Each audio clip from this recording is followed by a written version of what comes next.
Jonathan venait juste de se lever.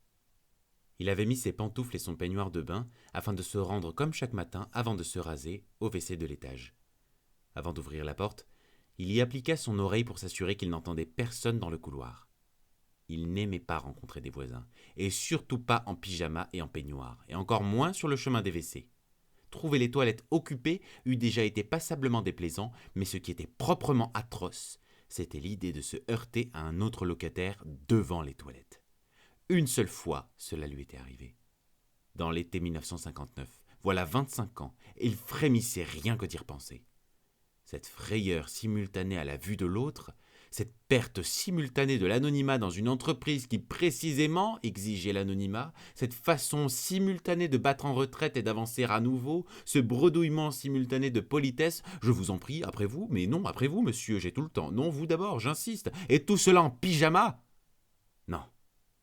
Il ne voulait plus jamais vivre un moment pareil, et d'ailleurs il ne l'avait plus jamais vécu, grâce à l'application prophylactique de son oreille. En l'appliquant ainsi sur la porte, il voyait à travers ce qui se passait dans le couloir. Il savait le sens de chaque grincement, de chaque bruit de serrure, il savait interpréter chaque clapotis et chaque sifflement discret, voire le silence lui-même. Et maintenant qu'il avait écouté seulement quelques secondes l'oreille contre la porte, il avait la certitude qu'il n'y avait pas âme qui vive dans le couloir, que les toilettes étaient libres, que tout le monde dormait encore. De la main gauche, il tourna le bouton du verrou de sécurité. De la droite, la poignée de la serrure. Le pêne rentra, Jonathan tira d'une secousse légère et la porte s'entrebâilla, puis s'ouvrit. Pour un peu, il avait déjà enjambé le seuil. Son pied était déjà en l'air, le gauche, sa jambe était déjà lancée en avant. Quand il le vit, il était posé devant sa porte, à moins de 20 centimètres du seuil, dans la lueur blafarde du petit matin qui filtrait par la fenêtre. Il avait ses pattes rouges et crochues plantées sur le carrelage sang de bœuf du couloir, et son plumage lisse était d'un gris de plomb. Le pigeon.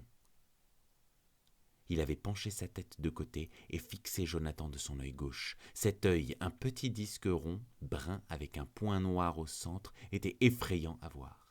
Il était fixé comme un bouton cousu sur le plumage de la tête. Il était dépourvu de cils et de sourcils. Il était tout nu et impudemment tourné vers l'extérieur, et monstrueusement ouvert. Mais en même temps, il y avait là dans cet œil une sorte de sournoiserie retenue. Et en même temps encore, il ne semblait être ni sournois ni ouvert, mais tout simplement sans vie. Comme l'objectif d'une caméra qui avale toute lumière extérieure et ne laisse passer aucun rayon en provenance de son intérieur.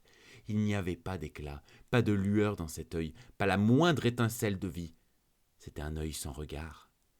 Et il fixait Jonathan. Une frayeur mortelle.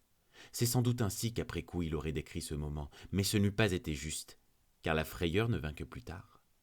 C'était bien plutôt une mortelle stupéfaction. Pendant peut-être 5, peut-être 10 secondes, il lui parut à lui que c'était pour toujours. Il resta figé, la main sur la poignée, et le pied levé pour faire son premier pas, sans pouvoir avancer, ni reculer. Puis il se produisit un petit mouvement. Ou bien le pigeon prit appui sur une autre patte, ou bien il se rengorgea un petit peu. En tout cas, une brève secousse parcourut son corps, et en même temps, 2 paupières se refermèrent d'un coup sec sur son œil. L'une d'en bas et l'autre d'en haut. Pas vraiment des paupières, en fait, mais plutôt des sortes de clapets en caoutchouc qui, comme des lèvres surgies de nulle part, avalèrent l'œil. Pour un moment, il avait disparu. Et c'est là seulement que Jonathan sentit la fulguration de la frayeur, là que ses cheveux se hérissèrent d'une horreur panique. D'un bond en arrière, il se jeta dans sa chambre et claqua la porte avant que l'œil du pigeon ait eu le temps de se rouvrir. Il tourna le verrou, fit en titubant les 3 pas jusqu'à son lit et s'y assit en tremblant, son cœur battant la chamade. Il avait le front glacé et sur sa nuque et le long de son échine, il sentit la sueur qui se mettait à ruisseler. Sa première pensée fut qu'il allait avoir un infarctus. Ou une attaque. Ou pour le moins une syncope. Tu as l'âge qu'il faut pour toutes ces choses-là, songea-t-il. Passé 50 ans, la moindre occasion est bonne pour ce genre de tuiles. Et il se laissa tomber de côté sur son lit, tira la couverture sur ses épaules frissonnantes et attendit la douleur convulsive, l'élancement dans la poitrine ou dans l'épaule. Il avait lu un jour dans sa petite encyclopédie médicale que tels étaient les symptômes infaillibles de l'infarctus, ou bien un lent obscurcissement de la conscience. Mais voilà qu'il ne se produisait rien de tel. Les battements du cœur se calmaient. Le sang de nouveau irriguait uniformément la tête et les membres, et les signes de paralysie caractéristiques d'une attaque n'apparaissaient pas. Jonathan pouvait bouger les orteils et les doigts et contraindre son visage à faire des grimaces, signe qu'organiquement et neurologiquement, tout était à peu près en état de fonctionner. Mais, en revanche, il tourbillonnait dans son cerveau une masse confuse d'idées terrifiantes sans coordination aucune, comme un vol de noirs corbeaux, et cela criait et battait des ailes dans sa tête, et cela croissait. Tu es fini, tu es vieux et tu es fini. Tu laisses un pigeon te faire une frayeur mortelle. Un pigeon t'oblige à te réfugier dans ta chambre, te flanque par terre, te tient prisonnier. Tu vas mourir, Jonathan, tu vas mourir. Si ce n'est tout de suite, ce sera pour bientôt, et ta vie aura été ratée, tu l'as gâchée, car la voici toute chamboulée par un pigeon. Il faut que tu le tues. Mais tu es incapable de le tuer. Tu es incapable de tuer une mouche. Ou bien, si, une mouche encore à la rigueur. Ou un moustique. Ou un petit insecte. Mais jamais une chose qui a du sang chaud. Un être à sang chaud et qui pèse son poids comme un pigeon. Tu tirerais plutôt sur un homme. Pan pan, c'est vite fait. Ça fait juste un petit trou de 8 millimètres. C'est propre et c'est permis. En cas de légitime défense, c'est permis. Paragraphe 1 du règlement pour les personnels de surveillance ayant droit au port d'armes. C'est même recommandé. Personne ne te fera le moindre reproche si tu abats un homme. Au contraire, mais un pigeon. Comment abat-on un pigeon? Ça volette un pigeon. Ça se rate facilement. C'est troubler l'ordre public que de tirer sur un pigeon. C'est interdit. Cela entraîne le retrait du port d'armes, la perte de ton emploi. Tu te retrouves en prison si tu tires sur un pigeon. Non, tu ne peux pas le tuer. Mais vivre, tu ne peux pas non plus vivre avec lui. Jamais. Dans une maison habitée par un pigeon, un homme ne saurait continuer à vivre.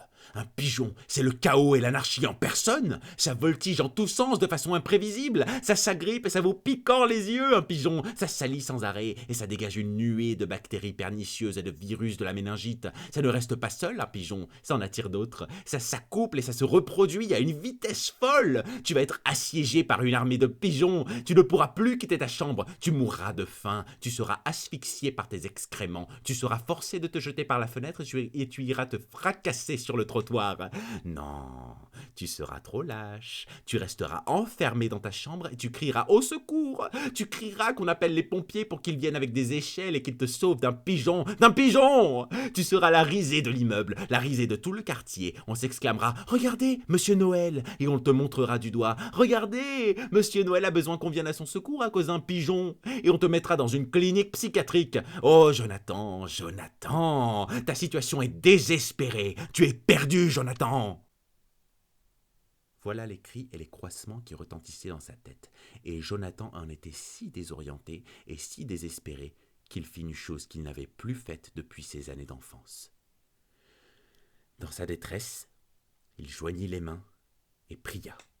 « Mon Dieu, pria-t-il, pourquoi m'as-tu abandonné? Pourquoi ai-je droit de ta part à pareil châtiment? Notre Père qui es aux cieux, sauve-moi de ce pigeon. Amen.